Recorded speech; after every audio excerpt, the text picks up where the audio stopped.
Today we're going to talk about the powers of Congress, that is, the things that Congress can and cannot do. So our goals are to explain and list examples of express, implied, and inherent and reserved powers, explain the difference between a strict and a liberal constructionist, describe the phrase power of the purse and its relation to Congress, explain the trends in congressional power, and explain the non-powers of Congress. So, first of all, the non-legislative powers of Congress. We know that the number one goal of Congress is to make the laws, but Congress does a whole lot of things other than just make the laws. And so these are some of the things that Congress does. First of all, if you want to look at where you can find all the powers of Congress, they are all found in Article 1 of the Constitution, and most of them are found in Article 1, Section 8 of the Constitution. So if you look at Article 1, Section 8, that has a majority of the powers of Congress. But Article 1 tells us all about what Congress can do. We've already done this chart before, so we're going to go through this really quick. We know that there are delegated powers. These are things that the national government can do. They can be divided into express powers, those things that are directly written in the Constitution. Implied powers, those things that are not directly written, but because of the express powers you'd have to carry out. And finally, there are inherent powers, those things that Congress or the government can do just because we're a country. And then, of course, anything that's not delegated is a reserved power. They are reserved to the states, and so anything not listed in the Constitution is reserved to the states.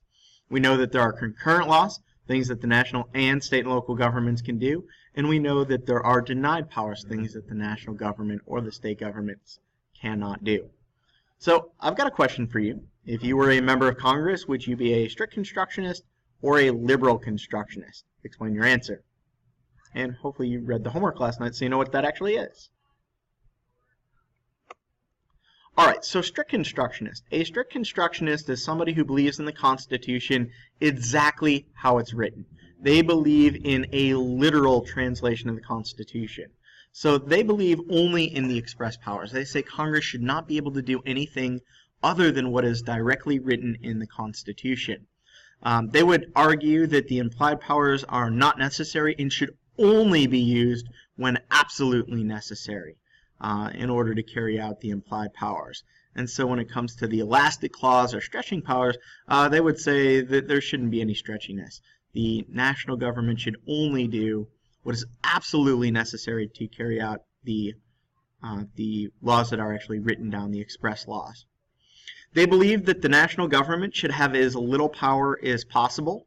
Remember, when our founding fathers first formed the government, they decided that they wanted most of the power with the states. So they thought that states should have most of the power and that the national government should only do those things that are absolutely necessary. A liberal constructionist would be just the opposite. Liberal constructionist is somebody who believes that the Constitution be interpreted, that the Constitution is changed over time, and that we don't necessarily need to look so literally at what it says, but more on the general ideas given. So they believe that Congress should have a whole lot more power. They believe that implied powers are necessary and should be used, I wouldn't say as much as possible, but that they should be used, and that it is the right of the government to use the implied powers. They believe that we are becoming more and more of a unified nation, and so a strong national government is necessary. The idea that things would be different in every state, we're not there anymore. We are more of a unified United States than we were at the founding, and so they would believe that the national government should have more power. Now, that's not to say that they believe that the states shouldn't have power, but whenever possible, we should defer to the national government. There shouldn't be different driving laws at the state levels. There shouldn't be different marriage laws at the state levels. These are things that have all been sort of settled, and we are a United States, and so the national government should have as much power as they. So let's take a look at the powers of Congress, some of these things that are listed out. Number one, Congress has the right to regulate commerce. That is, regulate trade, both interstate, between different states and with foreign countries. Congress also has the right to print money. Congress has the right to establish a standard of weights and measures. Today this seems kind of silly to us. We know that we use the English system unless you're doing science stuff, which you use the metric system. But way back in the day, trying to trade anything, especially farm goods, was difficult because everybody used different weights and measures, and so nobody knew what anything was worth. And so this would help standardize America and would really help regulate commerce. So if we're going to talk about commerce, you've got to be able to measure in a way how much mainly farm goods you're selling. Another thing they have the right to do, issue patents and copyrights. And this is really important in American society way back in the day, and especially today, because it's what gives us creativity. I would have no incentive to invent something cool if I didn't own it. If I invented something cool and you could just copy it 5 seconds later, then I have no incentive to be creative. And so by issuing patents and copyrights, we allow for more creativity. It means that we can invent stuff and own the rights to it. Congress has the right to form laws on bankruptcy. So if you can't pay your bills, Congress figures out what happens. Congress also has the power to borrow money. Right now we owe a ton of money to our own citizens. We also owe a ton of money to China. So that's a big part of the American economy. Congress has the right to negotiate foreign relations, to deal with other countries. Congress has the right to come up with a naturalization process, and what that means is figure out how you become a citizen. We know the Constitution is fairly clear on the methods of the types of citizen, law of the soil or law of blood, but what if you're born in another country and you want to become an American citizen? If I were Canadian and I wanted to become American, I would have to go through the naturalization process, which is determined by Congress. Big debate on how somebody becomes an American citizen today, especially with our dealings with Mexico. Many people say that it's too hard for low-income families from Mexico to become American citizens, and that's why so many people are sneaking into our country. Congress also has war powers. So Congress is the part of the government that declares war, not the president. Congress has the power to tax. This is a concurrent power. States, of course, have the power to tax as well. After all, if the national government's going to do all this stuff, we've got to pay for it somehow. Congress has the right to establish a postal system, or what we would call postal powers. Really important back in the day for commerce. Remember, there was no internet back in 1787. There was no television, there was no cell phones, so postal powers were incredibly important for communication and for business. Congress has the right to establish lower courts. So we know the Constitution establishes the Supreme Court in Article 3 of the Constitution, but what we don't see anything about the lower courts. The Constitution says nothing about any of the state and local courts. So that's left to Congress. And Congress has the power of eminent domain, the right to take your property for a national purpose if they give you a fair amount of money. Congress also has a very important power called the power of the purse. What this means is that Congress sets the national budget. Congress is responsible for the spending of money. And so if you want to do anything, you have to go through Congress, and specifically, because the House of Representatives was seen as more of the people's chamber in Congress, all money bills must originate in the House.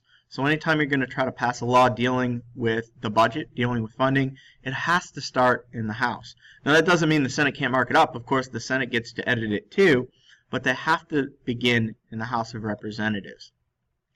And why this is important is because if the president wants to do anything, he needs to have the backing of Congress. For example, with the Iraq War, when that was going on, a lot of people blamed President Bush for it. They said, oh, this is Bush's war, we need to get rid of it. But the irony is that Congress could have ended the war at any point in time if they wanted to. All they had to do was withdraw the funding. If they don't allocate money to pay for the troops or to pay for the supplies needed, then simply put, the war would have been over. So with the power of the purse, you've got an enormous amount of power in shaping public policy. In fact, congressional spending has increased significantly over time. As we see more of an expanded role of the national government, we see the government spending more money. So in the year 1800, Congress spent only about $10.8 million. About half of that was on the military, some of it on interest in public debt, and then all other factors. By the year 1900, Congress had spent $521 million, so significantly more money. Still big focus on the military, some on public debt and veterans benefits. And then finally by 2008, $2.9 trillion. We're spending a whole lot more on health care and security, social security, public welfare. So that's how Congress spends their money. As of the recording of this in 2015, Congress the congressional budget is about $3.2 trillion. So that number keeps going up. Over time, Congress, and the president really for that matter, the national government has expanded their power. Now, constitutionally, nothing has changed. The Constitution still says what it said in 1787, except for the amendments. And there's been nothing amended to say Congress has more power. But Congress and the national government in general have claimed more power over time using the elastic clause. And remember, we said the elastic clause is like a rubber band. It's stretchy. It's meant to cover a lot of different situations. And probably the most famous part of the elastic clause that ever gets used is the interstate commerce clause. Anytime something Congress is trying to look to really stretch their power, if they have no other way to justify stuff, they usually come back to interstate commerce. Almost anything that we do in America in some way or another relates to interstate commerce, and so that is used to expand the power of the national government. Congress also comes up with the amendment process, so amending the Constitution usually begins with a proposal in Congress. We've already gone over the 4 methods, so we'll kind of go through that quickly. Congress also has what are known as electoral duties. So if no candidate gets a majority of the votes in the Electoral College, that is half plus 1, then each state's members of the House of Representatives, they all get together and they decide to cast 1 vote per state. And if they can't agree, they don't vote. And then you total up those, and that's how we decide who's going to win the presidential election, if nobody gets a majority of the votes. This has only happened one time in our nation's history.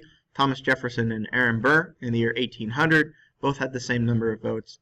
Of course, we don't have President Burr, so you know Thomas Jefferson won that. Congress also has the power of impeachment, that is to impeach the president. Impeach does not mean remove. Impeach just means accuse of a crime. So the House of Representatives is the part of the government that would come up with articles of impeachment. What they would do is they would come up with some evidence and take a vote to decide, is there enough evidence for a trial? If they say yes, then the president is impeached. Now, probably the bigger part is the Senate, who will actually hold the trial. And so when the impeachment trial takes place, the Senate decides whether the president is removed from office or not. Congress also has investigative powers. We'll talk a little bit more about committees coming up soon in a different PowerPoint. But for now, understand that Congress has the right to hold public hearings and investigate anything that is of national interest, and they have the right to review how laws are being carried out, or really anything that the president is doing.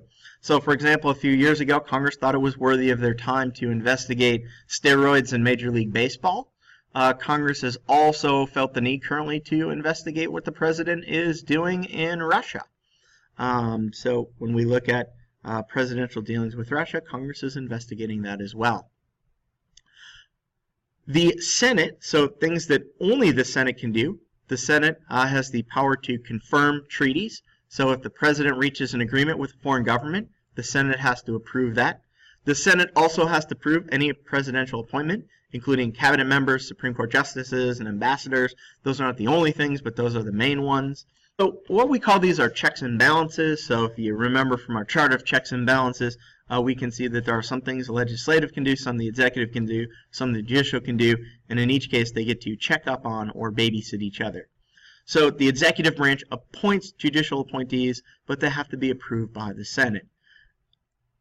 We also know that the executive branch recommends legislation, but Congress has to approve it, and then the president gets to either approve or veto whatever Congress does, but Congress could override the veto, or the Supreme Court could declare those things unconstitutional. So more checks and balances. On to the non-powers of Congress, or some of the things that Congress cannot do. So one of the non-powers of Congress, Congress cannot suspend habeas corpus. And what habeas corpus means is that if you are going to be arrested, if you're going to be held in custody, they have to have some evidence against you. And Congress can never suspend that. Of course, Abraham Lincoln did during the Civil War, but he violated the Constitution in doing so. You cannot arrest somebody without having at least some evidence before you bring them into custody. Another thing that Congress cannot do, they cannot issue a bill of attainder. A bill of attainder is basically a law that says a specific individual is automatically guilty of a crime. So if I passed a law saying that Mr. Mui is automatically guilty of being Mr. Mui, and so it's illegal to be Mr. Mui, and he will go to jail forever.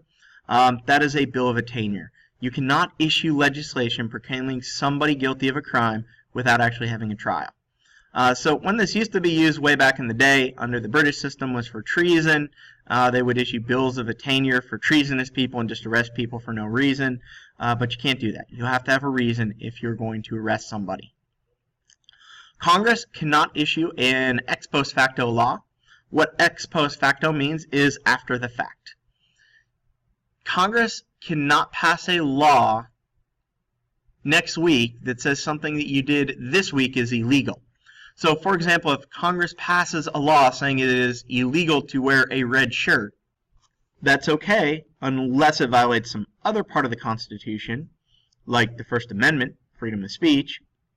But anyways, Congress passes a law saying it's illegal to wear a red shirt. That law would only apply from this point going forward. You couldn't arrest somebody because they wore a red shirt last week. Likewise, things that were illegal but now are legal do not become legal for people in the past. So probably the most common example of this, if you smoke marijuana in Colorado today, that would be legal if you were over the age of 21. However, if you did it 5 years ago, that would have been illegal. And if you're in jail for doing something 5 years ago that was illegal at the time, you don't go free today. So all the laws are not retroactive. Our laws can only be made from this point forward. And then finally, one thing that Congress cannot do, they can't violate any part of the Bill of Rights. And so we've already gone over what the Bill of Rights were. I'm not going to read them all to you, but understand that Congress cannot violate any part of the Bill of Rights. So those are all the things that Congress can and cannot do. We'll have another discussion tomorrow. Have a great day.